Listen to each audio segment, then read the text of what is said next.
বেশ কিছুদিন হলো ভিডিও করা যায়নি। আমি যে বিষয়টা নিয়ে আরম্ভ করেছিলাম এবং যা পর্ব থেকে পর্বান্তরে আমি নিয়মিতভাবে আলোচনা করে যাব এমন একটি বিষয় গ্রহণ করেছিলাম।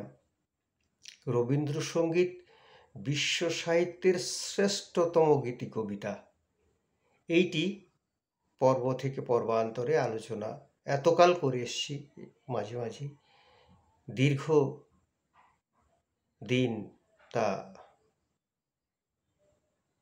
নিয়মিতভাবে করা হচ্ছে না, কিন্তু মনে মনে এটাই মনে হয় যে এই রবীন্দ্রসঙ্গীতের যে গীতিধর্মিতা, সেই অপূর্ব অনাস্বাদিত পূর্ব অমৃত সমান কাব্যগুলি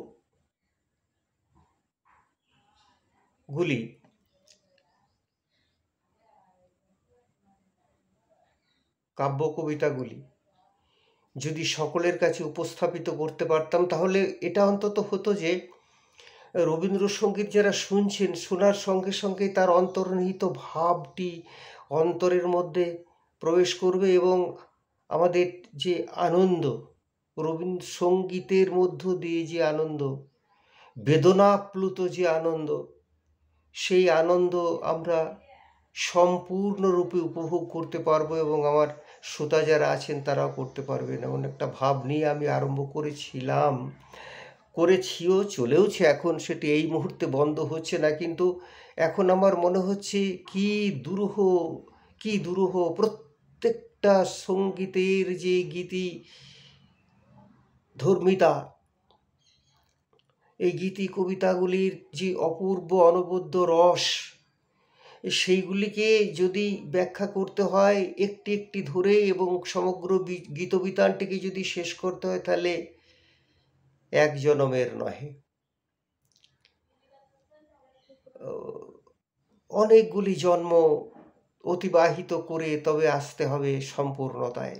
যাই হোক, কিন্তু যতদিন আছি, যতদিন বাঁচি, ততদিন আমার এই প্রয়াস থাকবে যে আমি রবীন্দ্রসঙ্গীতকে যখন এই নামে অভিহিত করেছি যে রবীন্দ্রসঙ্গীত বিশ্ব সাহিত্যের শ্রেষ্ঠতম গীতি কবিতা, বিশ্ব সাহিত্যের অনেক দূর দূরান্ত পর্যন্ত আমার গতায়াত হয়েছে, আমি গিয়েছি, বুঝেছি কিনা জানি না, কিন্তু অনেক দূর পর্যন্ত গিয়েছি। দীর্ঘ ৫৫-৬০ বছর ধরে আমার এই বিশ্ব সাহিত্যের অঙ্গনে অঙ্গনে বিচরণ করার যে অভ্যাসটা রয়ে গিয়েছে এবং আমি করে চলেছি, তার থেকে মনে হয়েছে রবীন্দ্র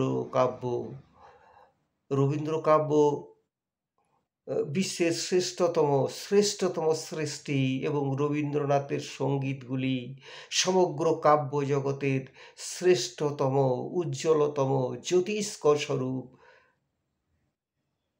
এক একটি চিরজ্যোতির্ময় কাব্য ধর্মিতার বিগ্রহ বা প্রতিমা, যার কুত্রাপি দেখা যায় না, নেই। যাই হোক, আমি ভূমিকা দীর্ঘায়িত করব না। আজকে একটি গানের কথা বলি, যে গানটি রবীন্দ্রনাথ রচনা করেছিলেন 1905 সালে। 1905 সাল, সেই সময়কালটা রবীন্দ্র জীবনের মহত্তম দুঃখের এবং শ্রেষ্ঠতম সৃষ্টির একটি জীবনের দ্বন্দ্বময় অবস্থান। একদিকে শ্রেষ্ঠতম সৃষ্টিগুলি, অপরদিকে নিবিড়তম দুঃখ। 1901 সালে বঙ্গদর্শনের প্রকাশ নূতন করে আরম্ভ করলেন। 1901 সালে আরম্ভ করলেন চোখের বালি রচনা করার। জ্যেষ্ঠা কন্যার বিবাহ দিলেন, মধ্যমা কন্যার বিবাহ দিলেন, শান্তিনিকেতনে সপরিভাবে স্থায়ীভাবে বাস করবেন বলে এলেন, 5টি ব্রহ্মচর্য আশ্রম গড়ে তুললেন মাত্র 5টি ছাত্র নিয়ে। কিন্তু হা হতস্মি, 1902 সালে মৃণালিনী দেবী মারা গেলেন। 1903 সালে রেণুকা এমনই অসুস্থ হলো যে হাজারিবাগ, গিরিডি, মধুপুর এসব জায়গায় মেয়েকে নিয়ে ভ্রমণ করতে গেলেন তিনি স্বাস্থ্য পুনরুদ্ধারের জন্য। কিন্তু না, রেণুকার মৃত্যু হলো 1903 সালের সেপ্টেম্বর মাসের 19 তারিখে। পিতার মৃত্যু ঘটল 1905 সালে। সেই 1905 সালে এই সময়কালে যদি আমরা ভাবি যে রবীন্দ্রনাথের সৃষ্টি কি থেমে গিয়েছিল সামান্য ক্ষণের জন্য? না, থামেনি। অনর্গল বিরহ বেদনা, শোক, বিহ্বলতা তার মধ্যে কান দিয়ে রবীন্দ্রনাথ রচনা করেছেন তার অনবদ্য অপূর্ব সমস্ত সৃষ্টি।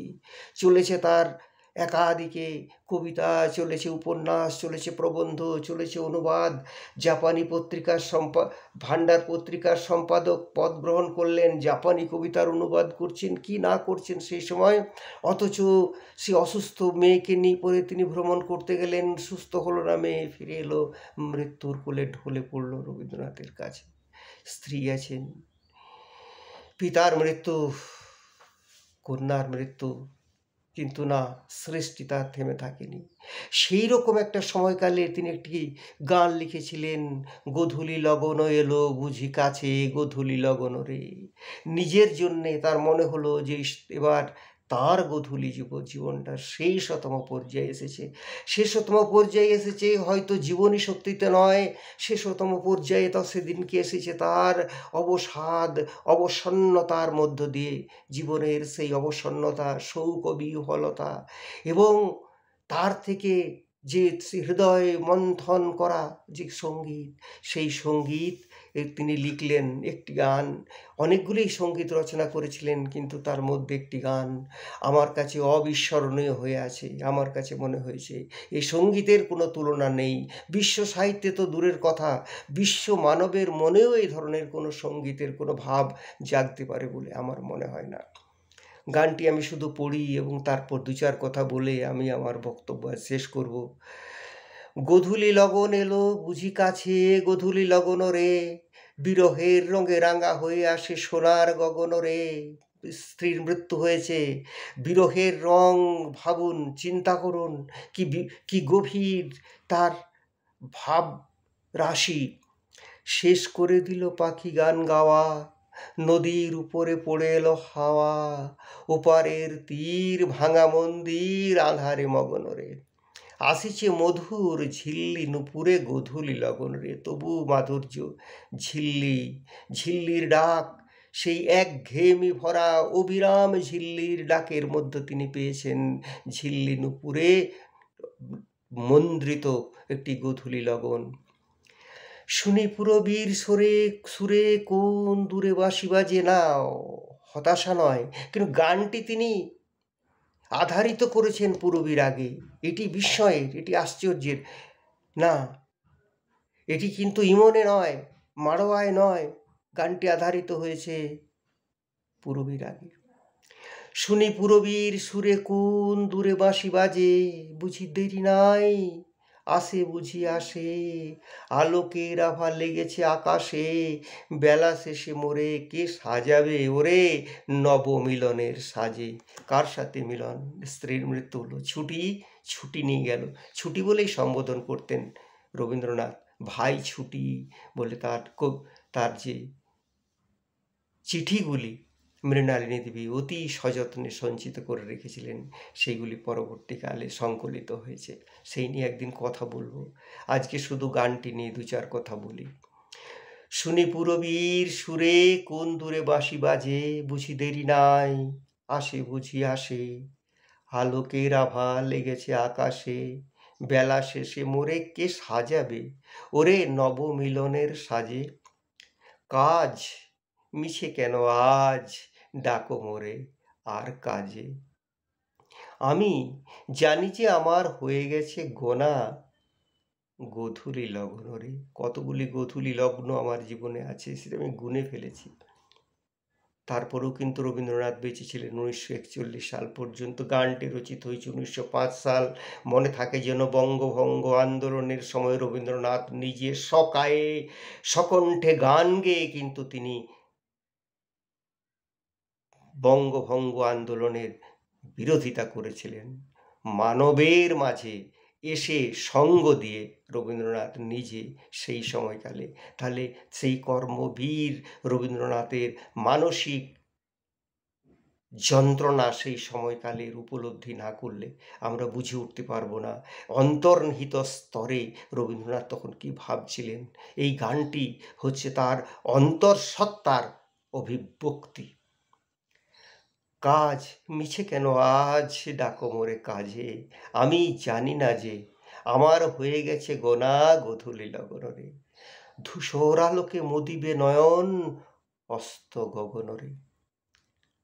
আশাহত নিরাশার একটি যেন বাক মূর্তি এই ধূসর শব্দটির মধ্যে নিহিত হয়ে আছে। তখন এ ঘরে কে খুলিবে দ্বার, কে খুলিবে দ্বার, কে লইবে টানি বাহু আমার।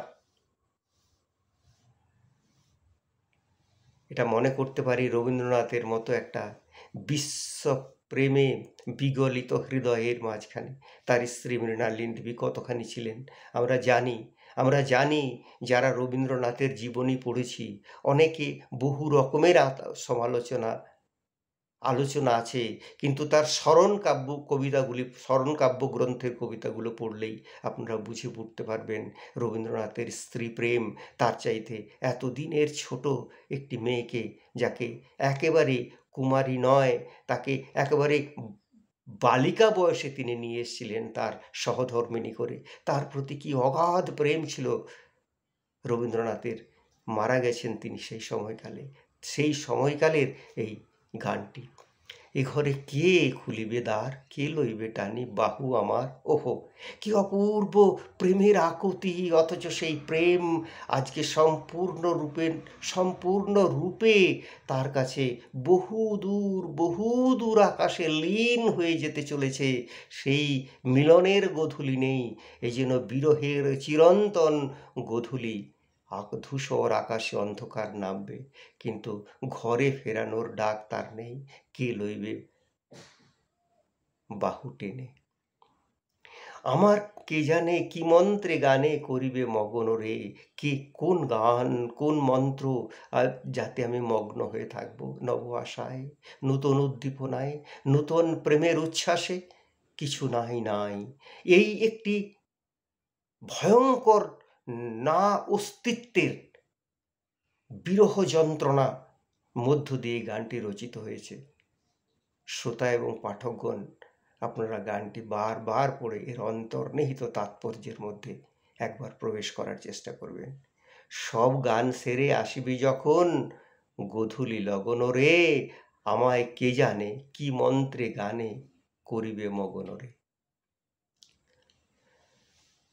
বললাম গানটি মিশ্র পূরবীর আগে এবং পূজা পর্যায়ে তিনি গানটি রেখেছেন, কিন্তু পূজা পর্যায়ের গানের মধ্যে কোনো জায়গায় কোনো স্তরে পূজার, কোনো জায়গায় কোনো স্তরে ঈশ্বরের অস্তিত্ব, সম্পূর্ণ আত্মনিবেদনের কোনো ভাব ঈশ্বরের প্রতি, কিংবা সর্বশক্তিমান ঈশ্বরের কাছে কোনো প্রার্থনা এখানে আছে কি?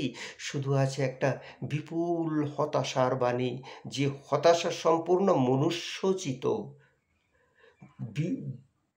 মনুষ্যচিত, আধ্যাত্মিক, আধিদৈবিক এবং আধিভৌতিক বিপর্যয়ের মধ্য দিয়ে রবীন্দ্রনাথ চলেছেন। তবু তার কিন্তু সৃষ্টি থেমে থাকেনি। এই সৃষ্টির জন্যে কি তিনি এসেছিলেন? সুখে সৃষ্টি, দুঃখে সৃষ্টি, বিরহে সৃষ্টি, মৃত্যুতে সৃষ্টি, জন্মে সৃষ্টি, সমগ্র জীবনে সৃষ্টি, প্রতি ক্ষণে সৃষ্টি, সকাল সন্ধ্যা। তার ভৈরবীতে, পুরবীতে, মাড়োয়ায়, ইমনে তিনি সমগ্র জীবনটা বেঁধে নিয়েছিলেন কি জীবনের অনুরাগে, এবং সেই জীবন দিয়ে সেই সর্বময় সঙ্গীত মাধুর্যের মধ্য দিয়েই কি তিনি দেখেছিলেন সমগ্র জীবনকে এবং জগৎকে, সমগ্র সৃষ্টিকে, সৃষ্টির বেদনাকে, সৃষ্টির আনন্দকে। রবীন্দ্রসঙ্গীতের এই যে ভাব, এই সঙ্গীতটি কতখানি গান, এর আস্থায়ী অন্তরা, সঞ্চারী আভোগ, এই অংশগুলো একটি একটি করে আলাদা আলাদা করে ব্যাখ্যা করার অবকাশ আছে, কিন্তু না থাক, ওইটুকুই। শুধু আমি এটুকু বলবো, সঙ্গীত হিসেবে নয়, কবিতা হিসেবে আরেকবার এই গানটি আপনারা পাঠ করুন। তারপর আরেক দিন গোধূলি এবং সোনার গগন, অর্থাৎ স্বর্ণাভ যে সন্ধ্যা, সেই নিয়ে রবীন্দ্রনাথের কত সঙ্গীত, কত কবিতা রয়েছে, তাই নিয়ে একদিন আমরা আলোচনায় বসবো। আজ এখানে রাখি। নমস্কার।